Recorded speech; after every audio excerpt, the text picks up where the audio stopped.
Hey, what's up, everybody? We are back with another video by request. We had a bunch of people that had left comments, and that was one thing. I really appreciate all the comments and feedback, and I appreciate the feedback especially because we're trying to get better every chance we can. So, you know, there was a lot of feedback on I should get a mic and a better camera, and that's coming eventually. But right now, this is the best setup that we can do. So, with me as always, my right hand man, Jason Jones, What's otherwise going on? What's up? Jonesy. And today, by request, we're going to break down the NFC East. And the thing was, we had people that wanted us to break down the Redskins and wanted us to break down the Eagles. So we were just like, screw it, why don't we just do the entire division? And I think we're probably going to spend the next 2 to 3 weeks and just break down every single division. Since we already broke down the NFC South, we'll break down the East today, and then we'll slowly make our way through and do a breakdown of every division. That way, you guys know what to expect. And granted, you know, we're just like the pro analysts, and a lot of it is just guessing and trying to use the right stats and to try to get the right idea of what a team's going to be. But if you go back and you watch our videos from a year ago or 2 years ago, we were like 85% correct on everything that we were saying. So there's very few times. So either we're the luckiest people alive, or maybe we know what we're talking about. And I might go with that. So Yep. we're gonna do the NFC East today. And Jonesy, you can start it off, bro. All right. Well, let's start off with the Giants. They got a new head coach. To me, I think they did a very smart move in drafting Andrew Thomas with their first pick. I know a lot of people was hoping they would go for Isaiah Simmons, but when you look at it, they're going to try to be the prototypical offensive squad, I think.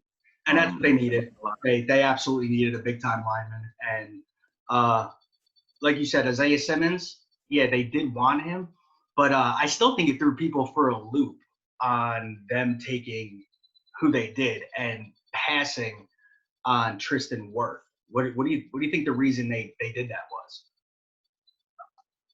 It may have been just the whatever qualities they were looking for between all four tackles, Thomas, Wirth, I think was it Willis, the guy from Alabama, Mm-hmm. and can't remember the other guy. They were all very similar. Becton. Becton was the other guy. I think three of them were really athletic, really strong. They were definitely point tackles. Guys that can play on the left side. Came from solid programs. Mm-hmm. I think it's just whatever qualities. I think for Andrew Thomas, I think from on film, he looks to be the more complete of the four tackles, as far as, run blocking, pass blocking, being able to move laterally. I think he were the more polished of the four tackles. The other guys, they had certain aspects that they were good on, like, Becton was just a monster. I think Tristan Wirth actually might be more polished and ready to go, but I think Thomas has more upside to him. And I think the reason maybe they went with him too, because obviously we don't know why they picked one over the other. But Right. if I was guessing, I mean, I'm very big on taking players out of colleges, especially Power Five conferences, and the SEC is the best conference in college. And if you don't think so, you're probably just a hater and like an Ohio State fan or a Clemson fan or something. And I'm not even a fan of a team in the SEC, but I will say that they're the best conference. And if you don't believe it, just look at this year's draft. 17 first rounders were from the SEC. So, I mean, that tells you that it's the best talent in the country. So maybe Thomas playing at Georgia, had a big deal to do with it too, because he was playing against the top competition in the country. And if you watch them play, the bigger teams, the Bamas and the Floridas and stuff like that, he held his own with no problems whatsoever. And look at his quarterback, Jake Fromm. He had a great year. Very rarely was he on his back. And they also had a great running back with Swift. So obviously the kid can play. Yeah, and honestly, I mean, like I think that was their main goal going forward. You have a dynamic running back in Saquon Barkley. You have a young up and coming quarterback that you basically invested, a decent amount of your future in Daniel Jones. You want to protect him. You want to keep him upright. Absolutely. Um, I love their second round pick, which was Xavier McKinney, I think. And I noticed their draft was really balanced. They looked at their line and then they looked at their defense. That pick makes me so mad. Everybody that's watched any video knows I was so big on Xavier McKinney, and I wanted him to be a Dallas Cowboy so bad because I thought he was so legit at safety. And what happens, my arch nemesis turn around and draft him. So now I got to play against him twice a year for the next decade. And they put him alongside of Jabril Peppers. So now their secondary, as far as the safety position goes, is set. And they've got two guys that are extremely versatile that can play strong safety and free safety. And actually, McKinney can move down and also play in the nickel corner and outside as a corner because that's where he played in college. So, yeah, that McKinney pick drove me crazy seeing that the Giants got him when I really, really wanted him because I thought he was good enough to go in the first round at number 17. So getting him in the second round when they did is phenomenal. That's a steal. Yep. All-American safety. Yep, extreme value pick. I think, in fact, that they were really balanced and they were really smart. I mean, they didn't really reach too much. They basically took the best valuable player, but they also addressed all of their needs, or most of them anyway. I think their main need that I didn't see too much, or it doesn't come to the top of my head, was receiver. I think having a little help, taking the pressure off Evan Ingram, would have been helpful for them if they've been able to get one of those big name receivers like, Denzel Mims or anything. But you can only pick who you can pick at that one particular time. So addressing the safety area, because, I don't see Jabril Peppers as being like a big time cover safety, but Xavier McKinney solves that, and that allows Jabril Peppers to do what his strengths are, which is his versatility and his ability to play downhill. So seeing Peppers back in like playing the strong safety position and McKinney playing free safety, I think definitely changes the back end of their defense. The back end of their secondary. I like Jabril Peppers a lot. I thought he was phenomenal coming out of Michigan, and I'm really shocked that the Browns didn't keep him and let him go. And I'm wondering if it was just a money issue, or maybe they were expecting more out of him. And granted, like, I watched him in Cleveland and I thought he was good. Now, granted, I didn't get to see a lot of games on him, but I mean, from what I saw, he played very, very well. So I'm shocked that, they let him go. And I wonder why they did too, because it doesn't really make sense. Well, I mean, they made that trade to Odell Beckham. They had to give up something, something of value. They wasn't going to trade, New York wasn't trading Odell Beckham for peanuts. And it might have been one of those things where, okay, we're pretty good on we feel really good about Shepard. We'll build around him. Evan Ingram, we got Saquon Barkley. We can let the distraction and Odell go, but we want this guy because he, is your best talent on defense, and that's where we need to look at, addressing. Because I mean, New York, the previous years, offense they were really good. Their defense was kind of suspect. Not necessarily bad, it's just inconsistent and very suspect to me. Like one game they'll show up and they'll be phenomenal. The next day they get trashed. Their defense now is definitely very much improved. And you look at each level of that defense, on the D line, they've got Dexter Lawrence, who was a pick from last year. They've got Leonard Williams, Marcus Golden. They're pretty stacked. And granted, some of these guys are young, but that's a good thing because they're coming into their own. And not only that, they haven't been there in that scheme that long because now that they do have a new coach with Joe Judge and actually a whole new coaching staff, it's going to be a brand new scheme. And they run a 3-4. So I'm wondering if that scheme is going to change and they're going to go to a 4-3, maybe a 52. Like, we're not absolutely positive, but they do have good personnel at each level. Now, granted, it's not a lot of these guys aren't, big time names that you're used to hearing about, but some of them are, and most of them are really good players. So, they are, yes, in the rebuilding stage, but their team is better than what their record was last year for sure. Mhm. So, on defense, like you had brought up, they've got two very versatile, very good safeties. They've got decent corners. They got Bradbury, Mhm. which is pretty good. But outside of him, I don't really know, who else. I know they picked up DeAndre Baker and I uh, think DeAndre Baker is going to make that step this year. I think a lot of it was um, pace and just having to play on the island. To me, that's the only knock I have about these guys that come out of big time programs is the fact that 9 times 10 when you're coming out of a Georgia or Alabama, you got the best of everything. You got the mhm, best linebackers in the country. You got the best D yeah, line in the country. You got the best opposite corner in the country, best safeties in the country.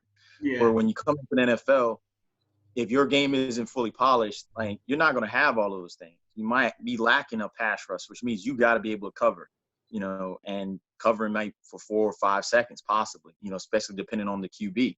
QB can scramble, it's going to extend the play. You got to be able to cover for that long. And I think it's just that time for adjustment for him.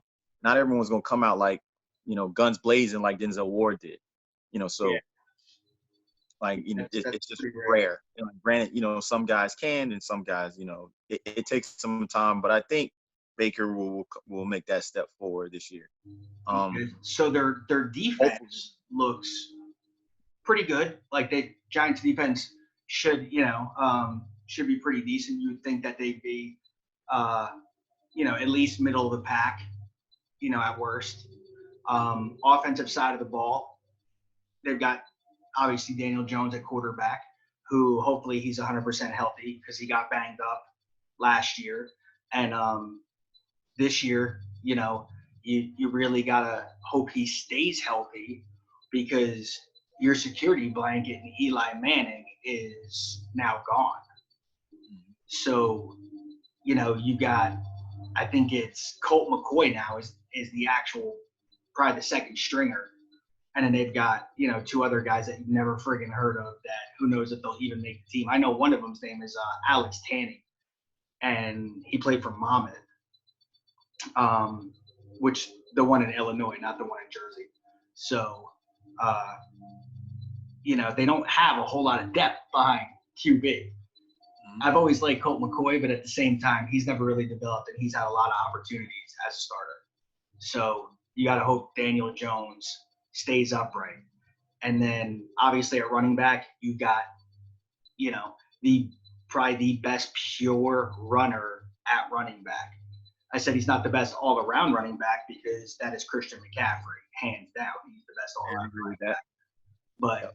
but Saquon is probably next to Zeke the best pure runner there is. And I think he catches the ball probably better than Zeke does. So, but I think Zeke blocks better than Saquon does. So, but regardless, you have a top 3 running back. So, then your biggest issue after that really comes down to, wide receivers, where, it's a mixed bag of wide receivers, and they really don't have like that set number one. Like right now, it looks like, their number one is either Darius Slayton, Golden Tate. It's a mixed bag. Possibly Corey Coleman. You're not really. They don't. It when you look at it, it looks like they have a lot of number twos, but not that set number one since they got rid of OBJ, which I still say, obviously, we didn't do a lot of videos last year or anything like that. But I thought that was a great move for them. You don't need that kind of ego in your locker room with the rookie quarterback. And, OBJ, for all of his talent on the field, is too much of an egomaniac off the field. And the things that he brings with him, we always say, is the juice worth the squeeze. And with him, it really wasn't. I mean, he was on the team for, I think it was 3 years, and they never had a winning record with him. And we said the craziest stat ever is when OBJ actually had 100 yards or more, they were losing the game 79% of the time. So, losing him was not that big a deal. I mean, granted, you lost the flash of him, but, he wasn't the end all be all to the wide receiver situation. And now they do have a bunch of number twos, but they're all very solid. And you can make a lot of noise with a bunch of number twos. Tom Brady, had a bunch of number twos for a long time that were still very, very good. So, yep. And I agree with all that. Okay, so we know their offense is not bad. They got Evan Ingram at tight end as well, who is I love Evan Ingram. I think he's an absolute beast. Mm-hmm.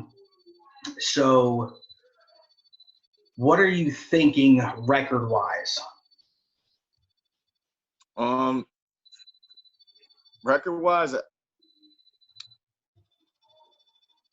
I'm thinking they're like 7-9. They're one away from being a 500 team. Only reason because one, the middle of that line, I'm not too sure about.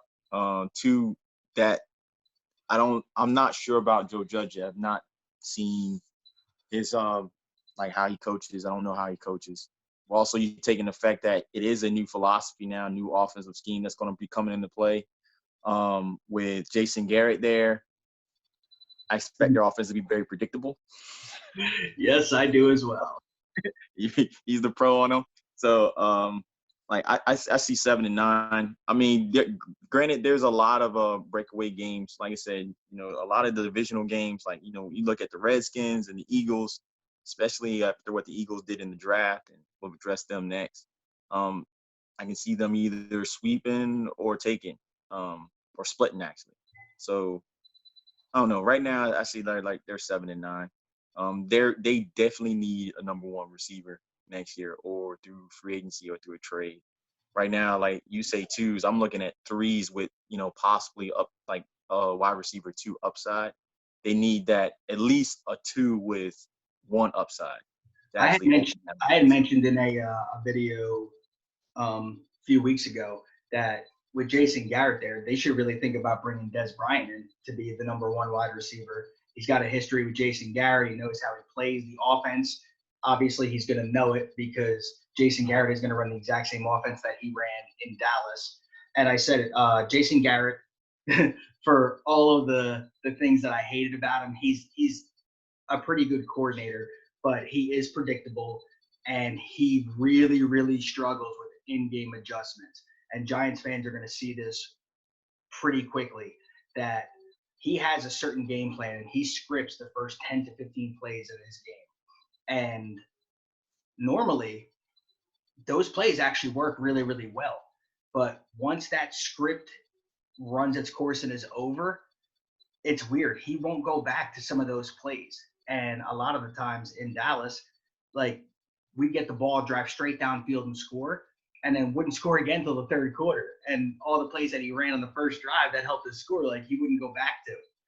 And then the biggest issue with him is his in-game adjustments and clock management. He struggles big time with in-game adjustments. When his game plan isn't working and the defense has it sniffed out, he is not good at all about adjusting and making another system work, because for 15 years I watched it and he just was very, very bad at it, and it used to drive me crazy. It's like you'll know within the first quarter if you're going to be in this game or not. Because if his game plan is working, you'll be fine. And if it isn't, it's going to be a super long day because he cannot adjust. He struggles really, really bad with that. And his clock management is another thing that he absolutely struggles with big time. When the game starts to get close and on the line in the fourth quarter, I don't know if he panics or what, but he's just not great at all about managing the clock. And like I've said before, he's the only coach in history to ice his own kicker twice. So, Never all gonna right, let that one go. all right. So you got the Giants going 7-9. Yep. I actually think they're a little Oh, better 7-10 actually. That's right. There's 17 games this year, not 16. No. They're still only 16. That extra game is until next season. Oh, okay. I thought it was this season. Yeah, Never mind. it's next season. But Okay. I don't. I think they're actually a little better than that. I think you can actually probably flip flop that. I think they'll go 9-7. Now you know they're pegged against the NFC West. Yeah, yeah, absolutely. Yeah, but it's NFC West. I don't know. They haven't. I don't know. I haven't been real scared of them. I don't think the Rams are going to be all that good. I'm not as high as the Cardinals are, as you are on the Cardinals. Yeah. So, and I think it all depends on where you play too. Where we have to go, where the Giants have to go and play them. Are they playing them at home? Or are they playing them away? Because not only that, I mean, this stat too. When teams go from East Coast to West Coast or West Coast to East Coast or whichever way it may be, but it's when they go West Coast to East Coast for an early 1:00 game, 84% of the time the West Coast team loses the game. So, and that has nothing. It can be a 12-4 team going to play a 2-win Giants team, but for some reason the time difference and I don't know what it is, but West Coast teams really, really struggle going to the East Coast and playing that early game. So, those were all stats that we looked at that we found out when we were betting some football. So, all right, so that's where we see the Giants. Redskins. Redskins. I like what they stuck with the basic guy. I mean, granted now they're another team with a new head coach. It's funny. NFC East all has new head coaches except for the Eagles. That's weird. That's funny. Ron Rivera running. I like. It's gonna be interesting to see what they're gonna do. I know that he grabbed in Kyle Allen from Carolina, so they automatically have a QB that knows how he wants to run things. It'll be interesting to see what he actually starts to do as far as scheme for Terry McLaurin. I can't remember his last name. McLaurin. Yep. Their defense is going to be scary this year. I think it's going to be one of like the top 4 defenses in the league this year. At least when you rank in their front 7. I mean, oh yeah, have Young paired up with Sweat. Yeah. And you still have Brian Kerrigan. Sweat, Kerrigan. Yeah, yep. Absolutely. They've got a nasty front. Yeah, that front is going to be vicious. And to me, it's like I said, it's always a smart play. When you got a new team, you relatively have a relatively young QB or, a QB that's going to be feeling you out, make sure your defense is on par. Because a defense that can give you multiple chances at a drive, even if you do say you mess up, you go 3 and out, your defense comes in, it puts them 3 and out, or they get a pick or strip sack, fumble. It'll increase your chances of pulling that game out. And they have a phenomenal defensive coordinator with Jack Del Rio. Yeah. So he's going to have those boys playing. They're a little thin in the secondary, though. Yeah. So that is still going to be a big issue for them because they're thin. They did lose Josh Norman. So, they still have Landon Collins back there, who's good, but outside of him, you don't have, you've got Kendall Fuller and Fabian Moreau at corners. So they're pretty thin. And the problem with that is if you look at what all the other teams in the East did, as far as like the Eagles and Cowboys, they have a ton of wide receivers. So that's great that you've got, a really good defensive line. But at the same time, when you're going against these teams that have these really good wide receiving cores and can get rid of the ball quick, that's not really going to matter. So it's like, okay, you can stop the run, but can you stop the pass? So that should be interesting to see how Washington deals with that being, pretty thin in the secondary. And, with the way it looks right now, that this is who they're going to obviously have to go with because there's not a whole lot left in free agency. So, defense is going to be interesting to see that whole team right now because they're rebuilding. So, and they are the epitome of rebuilding. Whole new coaching staff, moved to the offensive side of the ball. Even there, who's going to be the starting quarterback? Does Alex Smith make it back in time to be the starter? If he does, I think they'll be in great shape. If not, they're going to go with Dwayne Haskins again, who towards the end of the year, he started to look better because he definitely had his struggles in the beginning without a doubt. Mm-hmm. But then you move to the running back position. You got Geis, whose knees are just pretty much destroyed and hasn't been able to play a full season yet. And then, you also have Adrian Peterson, the ageless wonder, who is still very good, but he's not great. Now, they did draft Antonio Gibson, who can play the running back position. At Memphis, he played both running back and wide receiver. And they're giving a lot of comparisons to Christian McCaffrey. So who knows? He could be that guy that is able to bring that dynamic run and catch to them. So, we'll see where they're at with that. But,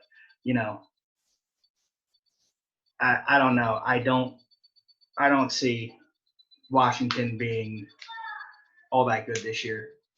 To me, it all comes down to the quarterback play for them specifically, just because of the fact they don't have a running back or like a set running back. I think if Haskins can make that evolution, take that next step in his quarterback play, they can be all right. Like I said, with that front seven, and I'll say this, like you saw the transition of being able to rush the passer with San Fran. San Fran literally the year before last was, if not dead last in the league in passing, in pass defense, they were like next to the last team in pass defense. And they picked up Bosa and D Ford. That front seven went nuts and basically went from where they were to being second in the league, if not the number one pass defense in the entire league. So like that, that mix of Young and Sweat, it could do wonders, especially when you got a savvy veteran like Ryan Kerrigan that can play D tackle in the middle. And not to mention he's versatile enough to be able to bounce around. He can play DN. You won't know what exactly Del Rio will run as far as if he's going to go to his 3-4 scheme or if he'll run like a wide 9-4-3 scheme. But either case, I mean, they're saying 4-3. If they're going 4-3, then yeah, they have a scary lineup where I can see their defense generating a lot of turnover. That makes the most sense for them to run a 4-3. Oh yeah. I mean, well, either or, because I mean, I think Sweat did play a little bit outside linebacker Mississippi State, or at least he stood up. He wasn't always handing the dirt DN. And I mean, Chase Young, with all his athletic gifts, I think that's where he's best though, when he puts his hand in the dirt. Yeah, I agree totally. When he comes off that edge, he's able to lower himself down so low and so fast getting around that corner that, I think they should keep his hand in the dirt. I think they will. I mean, I know when San Fran did it with Alden, because I know they were drawing a lot of comparison because he was another one. He's a long, lanky, fast speed rusher. So that has power. Like he doesn't always have to run around you. He can run you over. And I think Young is the same way. But in that regard, I mean, Alden Smith, thrived in the 3-4 defense. So if anything, it's just another tool in Jack Del Rio's pocket. He can be that versatile with it. But go back to my point. I mean, I think the Redskins defense will win them a lot of games, provided that they're not falling in the situation where they get caught up in a long drive, they force a punt, and then their offense goes 3s and out. And then they're back on the field. And then they hold off a long drive, and then the offense comes back on the field, and then they go 3 and out. And then now they're back on the field again. As long as they don't get ran ragged in the game like that, where their offense can at least come away with field goals or some scores, I see the Redskins being able to steal a lot of games. Record?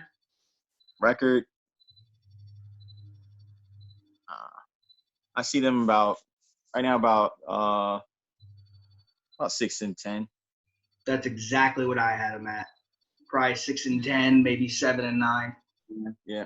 Yeah, I think they're right about there, because of who the NFC East is playing the NFC West and the crossover games, and I think everybody in the division did get a little better. So, but I mean, 6-10, yeah, that's not a good record, but it's still double the amount of wins they had this year. We're going 3-13, so it's moving in the right direction.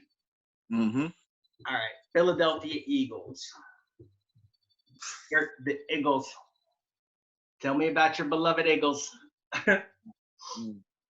Man, this area's beloved Eagles. Yeah.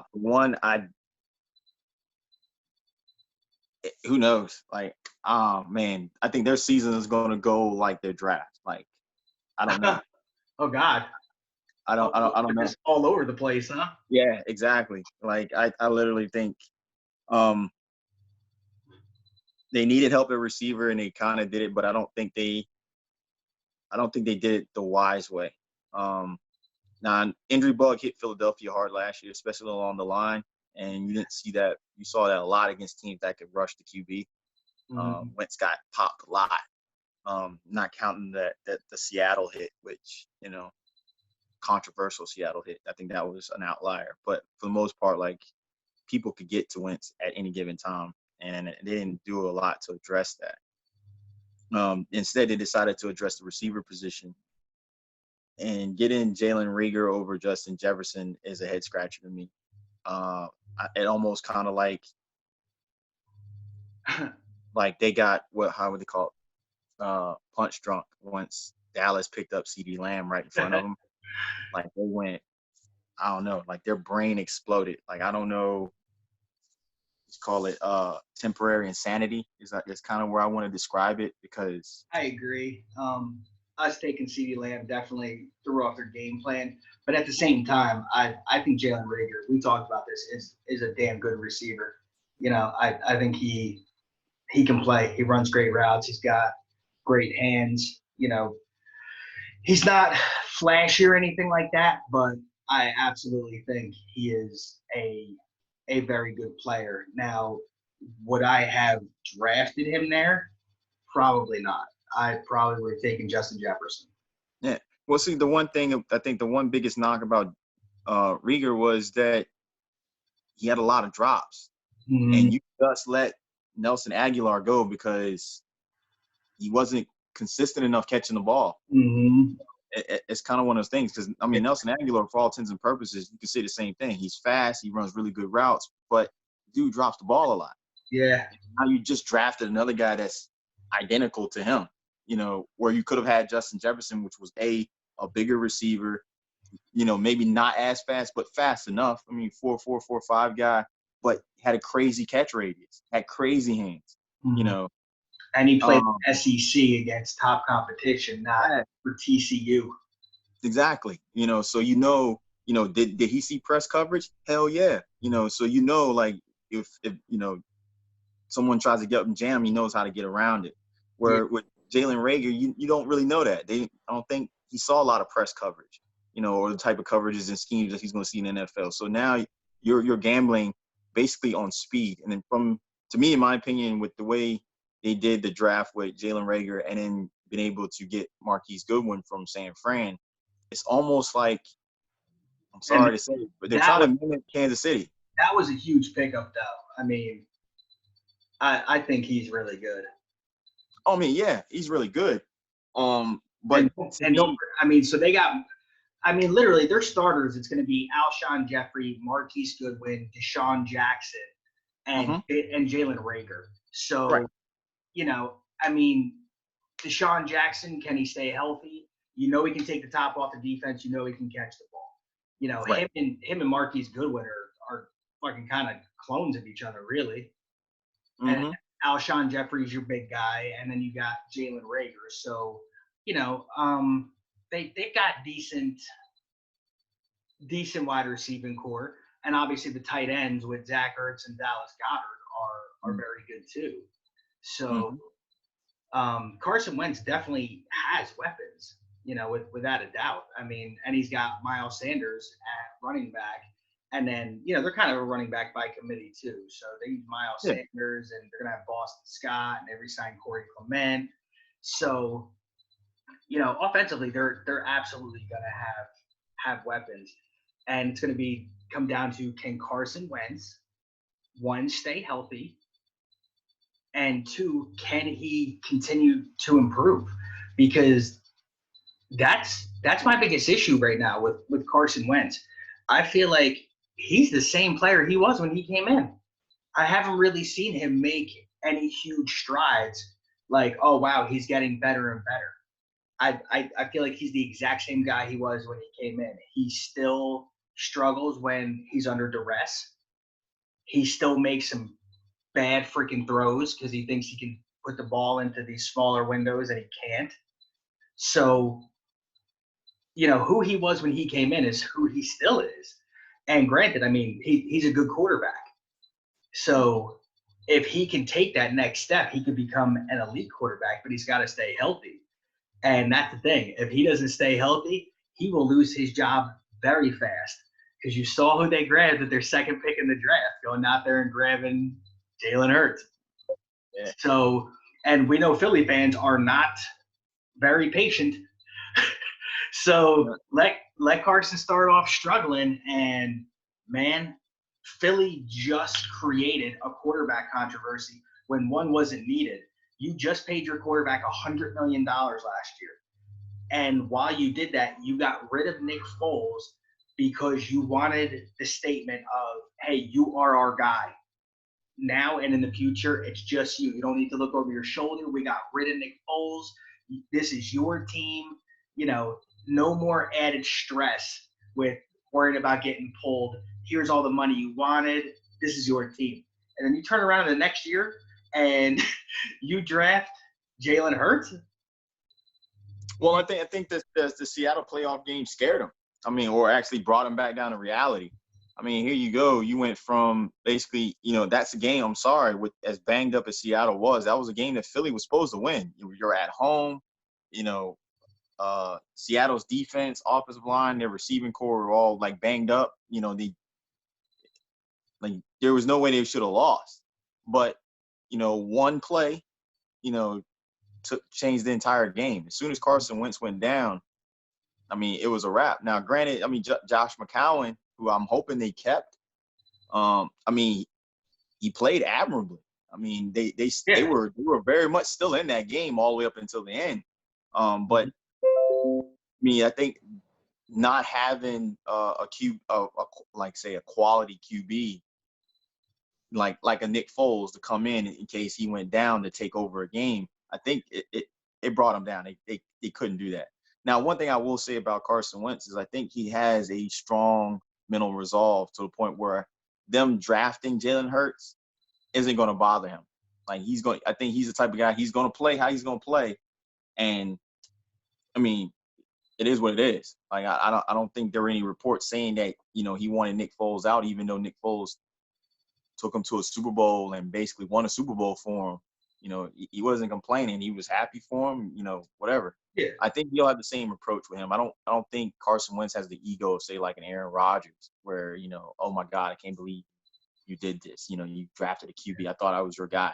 I don't see. I think he's a little bit more humble and a little bit more sound mentally and emotionally than that. But it is a crucial point. Is can he stay healthy? Like he needs to be able to stay healthy. I think a lot of his stagnation in as far as how he plays is the fact that he gets hurt. Like he starts to trend in a positive direction and he gets hurt. And you start back over again, and then he does it again, and all of a sudden he gets hurt again. So like, and then you start back all over again. It's like he doesn't have to be able to play a full season to get the experience necessary to take that next step, to make that evolution into that next quality quarterback. He's always getting hurt. And granted, a lot of it is Philly's line is kind of old and they're inconsistent too. Like, I mean, outside of Lane Johnson, like you saw when Lane Johnson got hurt, it was like that was almost as detrimental as Carson Wentz getting hurt because like anyone and everyone was teeing off on him. They did draft Jack Driscoll from so at least they brought in some young blood to put on that line. So that was a good move by them. It was, and hopefully he pans out. He actually ends up being decent and worth the squeeze. But and if he is, then that's great because that's what Carson, is in the same boat with Daniel Jones. He needs some protection up front. Let that man enjoy a clean pocket every once in a while before he ends up like David Carr and he sees ghosts. Feels like he's going to get hit every single play, because he has no trust in his offensive line. Protect that guy. All right. Let him work for you. What's the record? I think they go 5-11. I'm really? Sorry. Yeah, you lost Malcolm Jenkins. Your secondary is still suspect to not very good. Your D line is your D line. I mean, it all still falls through Vinny Curry, and Fletcher Cox. Fletcher Cox is a freaking monster. Yeah, but and they have Brandon Graham. They have Brandon Graham as well. Yeah, but Graham is getting older, and I think he's starting to slow down because of his injuries. Fletcher Cox, people are figuring out how to block him. Like he's not as disruptive as he used to be. And with Vinny Curry not making that progression next, because I mean, to me, that should be the nastiest two defensive tackles, since Henderson and Albert Haynesworth back in Jacksonville, like 08, the early 2000s. Those two guys in the middle should be doing like some nasty stuff, but it's just been Fletcher Cox, and it's not working. I think their secondary is pretty good though. Darius Slay, Jalen Mills, Rodney McLeod. So Slay went to I didn't know that. I forgot about it. Slay went okay, so they did address their secondary. Okay. Yep. All right. Darius Slay, man. So they got a top corner there, which they're gonna need because like we talked about with Washington, division's loaded with wide receivers. So all right, so you got them at 5-11. All right, I take that back because they got Darius Slay. I'm gonna say they.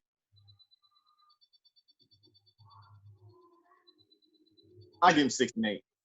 I give him 6-8 because I still don't think that Carson Wentz gonna stay healthy. I think he's gonna take that one lick from Chase Young, and it's a wrap.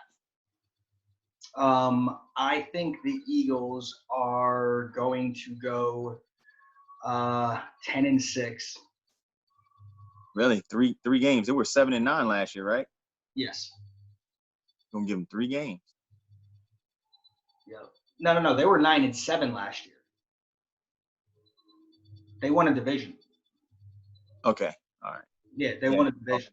I got to win one more game. I think they're going to go 10-6 this year. All right. Because I do think that they have improved from last year.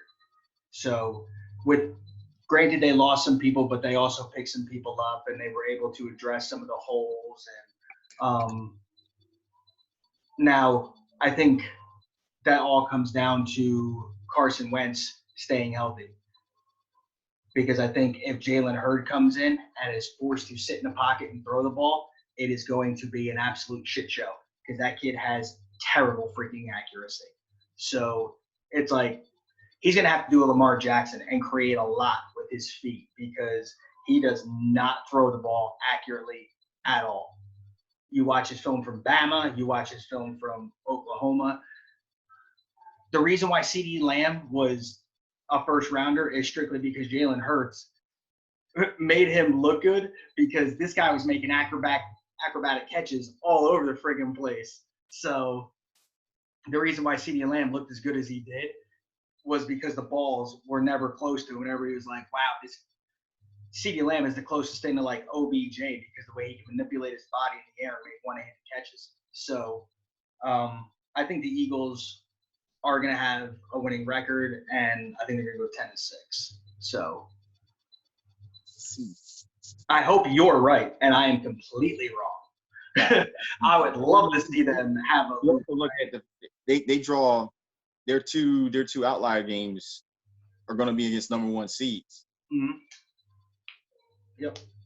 And when you look at all the number one seeds from last year, because I mean, I guess San Fran won't fall in that category because they're going to play San Fran. Yeah. But like, it'll probably be New Orleans and Green Bay. Yeah, it's just I don't know, man. I don't know. Yeah, both of those teams shored up their D lines. Like they're going to come. Yep. It's just all right, and down to the last team, the Dallas Cowboys. We talk a lot about them because me being a Cowboy fan, I'm constantly bringing them up in videos. So I don't think we need to go super, super in depth. We saw what they did in the draft, picking up CeeDee Lamb with the first pick. So the wide receiving core is definitely one of the best wide receiving cores in the league. They already had 2,000-yard wide receivers last year, and now you just added the best wide receiver in the country. So the wide receiving core is going to be good with Gallup, Cooper, and CeeDee Lamb. Tight end, Blake Jarwin, he actually started to come on last year and looked like he could be a legit tight end. He's not an all-pro or anything like that, but he blocks very well, and he can run routes. He's actually a Jason Witten clone, just faster. And, he hasn't really had a big enough sample size yet. But with Jason Witten, completely leaving, and now Jarwin being the legit number one guy, we're going to see how he is at tight end. You got Dak at quarterback, threw for almost 5,000 yards last year. He is what he is. He still does struggle to make the correct reads and audibles, but he's going to be running a different offense this year with Mike McCarthy. So, we still got Kellen Moore there, who's the offensive coordinator. So they do have some experience, but the offense is going to be a little different. So, Dak is who he is. He will drive you crazy sometimes and make some really stupid plays. And then sometimes he makes these throws that you're like, how the hell did he fit the ball in there when, it's just nuts to me. One play, he'll miss a wide open guy for a touchdown, just overthrown. And then 3 plays later or a quarter later, he'll make a throw where he puts a ball, in the smallest window you ever seen for a touchdown. It's just he needs to become more consistent with his accuracy because he can do everything else. And hopefully this being, now another year, I'm hoping that he just continues to progress because he has been getting better and better. So hopefully another year under his belt, he has gotten better and he's going to learn with Mike McCarthy. And then they've got Zeke Elliott at running back. So, one of the best in the league. They picked up, Tyler Badeish in the draft, old Tyler Badass. So they replaced Travis Frederick at center. So that line looks pretty legit and back together again. And then on defense, which has been their Achilles heel, the secondary. That's the reason why I think Dallas makes a crazy jump this year. I think they're very capable of being that 13-3, 12-4 team this year. One of the big things that I kind of made you do a double take is the Gerald McCoy, Dontari Poe pickup, along with HaHa Clinton Dix. Because I mean, when you think about when you think about DeMarcus Lawrence at your DN, then you have McCoy And playing Randy Gregory comes back this year. right, and that's the thing. And ultimately, like if Randy Gregory can come back and is in his like rookie form before he started getting busted for all the weed Weed. smoke, Weed. yeah, that front four right there, to me, I would say is on par with San Francisco, would be on par with the Redskins, would be on par with just about anybody. Who else got to go have a nasty D line? There's one other team with a nasty D line. Yeah. I think Carolinas. I mean, it's. And I I'd mean, say that's kind of who we were losing. last year too. That's the problem. You know, we had a really good D line last year. Not a lot of teams were able to run the ball on us. Well, no. But the thing about it is McCoy, being that he's not going to see double teams like he normally has been, he can generate pressure. You already know DeMarcus Lawrence can generate pressure. If Yeah. Gregory can generate pressure, or even Alden Smith, who you guys picked up, if he's anywhere near his rookie form, which he kind of should be if he's been doing any kind of working out. But, I mean, he might be doing more weed than anything else because it's legal now. Yeah. Fine. But depending on how Alden Smith even shapes up.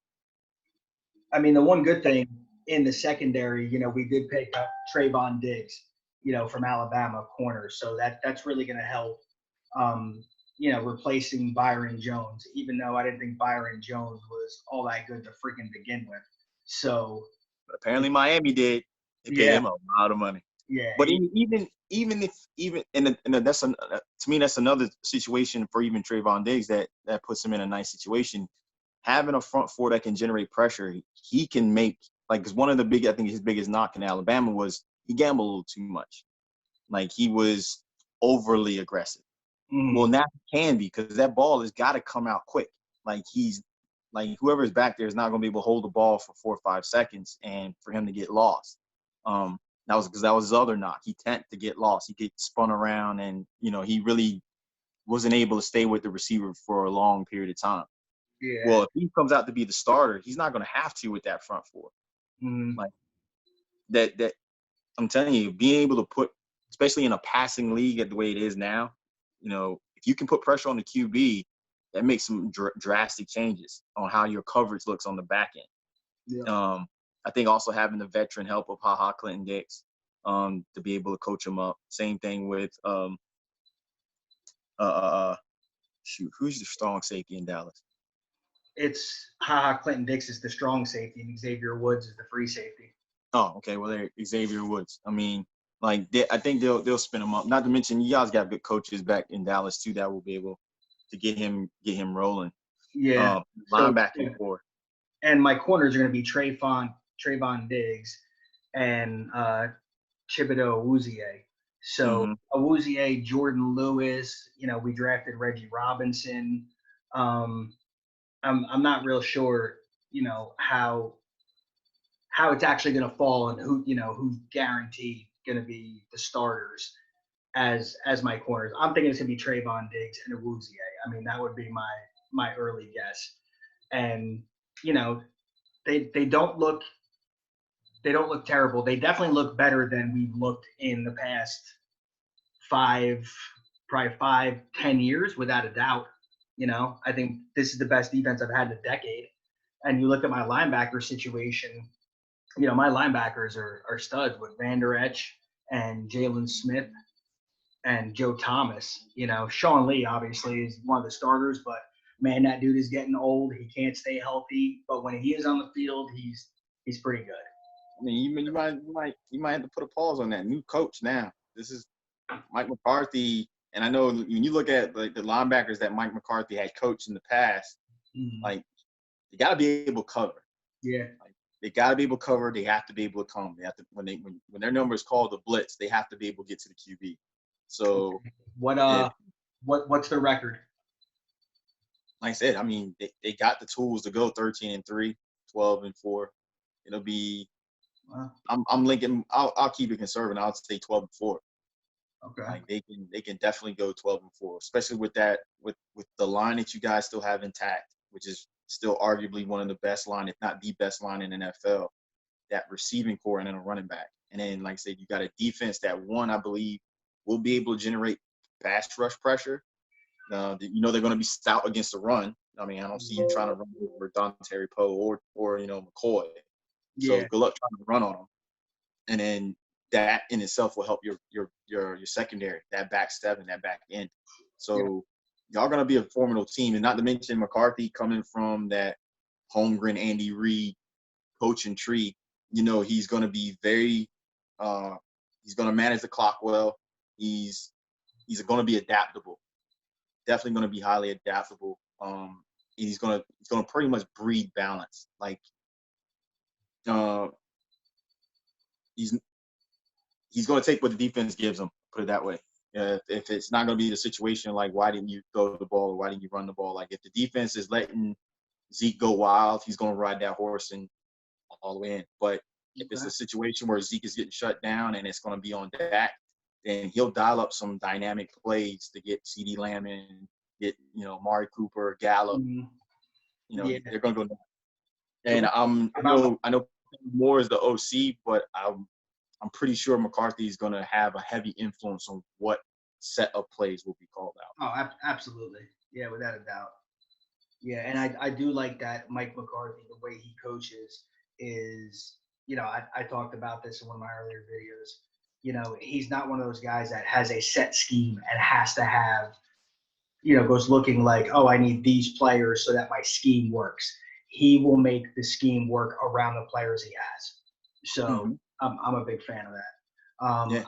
I have us going 11-5. I think we win the division with 11-5 record, only one game better than the Eagles, because they do have a tougher schedule. So, there's going to be, I could see them, splitting with the Eagles. Probably losing to Seattle, the Niners. I think we've got 5 losses in there throughout. So, 11-5, 10-6. But I do think we win the division this year. So, which is the first time I can say that in a long time. This is the most excited I've been about the Cowboys in a very long time. And I've said it. I don't think we're a Super Bowl caliber team yet. We still have holes. There's chemistry that needs to be made and things like that. So, but I do think that, we can make some noise and definitely get into the playoffs. And I tell you what, who knows? You get in the playoffs and you get hot at the right time. You never know. Anything can happen. But Giants did it twice. Yeah, exactly. So anything can happen. But I think on paper, we're not quite there yet. We're close, but not quite there. But yeah, that's how I see the division going. I definitely think Cowboys win the division, and the Eagles wind up finishing second. And I think it's going to be almost like complete opposite of last year. The funny thing is, last year everybody was terrible and like under 500. And I think this year everybody has a very good chance to, play at 500 or better. So it should be a much better year for the NFC East. And they always play each other, super tough. So it should be a definite good year for the East. All right, you got anything else? Nah, man, that's pretty much on my plate. All right, so there it is, folks. The NFC East. We'll be dropping another video probably in a day or two, doing another division, probably the NFC West, and we'll see where it goes from there. Appreciate you guys watching. As always, man, please share these videos, leave comments, feedback. Like I said, we always like to hear from you guys, and we're always trying to improve. So anything you think we can do better or anything like that, just let us know. All right? Peace. I love videos.